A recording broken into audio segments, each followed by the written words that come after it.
វិធី PowerPoint អ្នកនរគ្នាអាចប្រើប្រាស់មុខងារ record screen មួយបានដូចខ្ញុំបង្ហាញនេះយើងអាច select ទៅលើ area ណាមួយអញ្ចឹងទៅខ្ញុំ record ទៅលើកម្មវិធី Excel បាទអញ្ចឹងពេលដែលយើង record ទៅវាមានលេខ load ឲ្យយើងហើយបាទនេះគឺយើងប្រើប្រាស់ទៅលើកម្មវិធី PowerPoint អញ្ចឹងពេលយើង record ហើយអ្នកនរគ្នាអាចធ្វើសកម្មភាពធ្វើអីមួយដែលយើងចង់បង្ហាញណាបន្តមកទៀតយើង stop វាបាទពេលដែល stop ទៅវីដេអូហ្នឹងវាចូលនៅក្នុងកម្មវិធី Excel នេះឃើញទេខ្ញុំ record ហ្នឹងវាចូលហើយអញ្ចឹងពេលយើង record ហើយអ្នកនរគ្នាអាចធ្វើសកម្មភាពធ្វើបាទអញ្ចឹងជាដំបូងអ្នកនរគ្នាបើកកម្មវិធី PowerPoint សិនមកបាទនេះកម្មវិធី PowerPoint អញ្ចឹងបន្តមកទៀតអ្នកនរគ្នាចូលកន្លែង insert បាទចុះកន្លែង insert នេះមើលមកខាងស្ដាំមានពី screen recording ហ្នឹងបាទចុះកន្លែង screen recording ហ្នឹងមក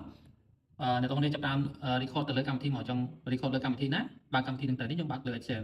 ហើយកន្លែងនេះអ្នកនរគ្នា select លើ area មកមិនមែនចង់ select យកទំហំប៉ុណ្ណា select យកមកបាទពេល select ហើយអ្នកនរគ្នាចុចម្សាទៀតមកបាទ select ចឹងហើយ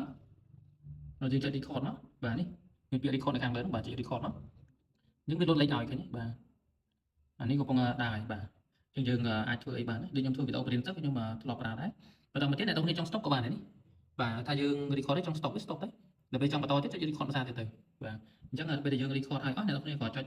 កន្លែង finish មកនេះបាទកន្លែង finish នេះពេលចុច finish ទៅវីដេអូដែលយើងថតចូលនៅក្នុងកម្មវិធី PowerPoint ហើយអ្នកនរគ្នាអាច play បាននេះកំពុងដើរហើយបាទអញ្ចឹងយើងប៉ុន្តែយើងអត់ទាន់បាន save ទុកក្នុងកុំព្យូទ័រទេអញ្ចឹងដើម្បី save វីដេអូហ្នឹងអ្នកនរគ្នាក៏ចុចមកស្ដាំមកហើយចុចពី save media as ចុច save media as ហើយអ្នកនរគ្នា save វាទុកនៅក្នុងកុំព្យូទ័រយើងមកបាទ save វាមួយមកហ្នឹងហើយពេល save ហើយអ្នកនរគ្នាចូលមើលលើកុំព្យូទ័រឃើញនេះបាទអញ្ចឹងពេលយើងបើកមកអញ្ចឹងយើងបានវីដេអូហ្នឹងហើយអញ្ចឹងយើងអាចផ្សាយវីដេអូនឹងដូចជាបរិញ្ញាសិស្សឬក៏ផ្សាយគេតាម Telegram បានបាទហ្នឹងគឺជាមុខងារមួយសម្រាប់ screen record នៅក្នុងកម្មវិធី PowerPoint បាទសូមអរគុណបើអ្នកនរគ្នាអត់តប្រើទេអាចចូលមើលបានបាទ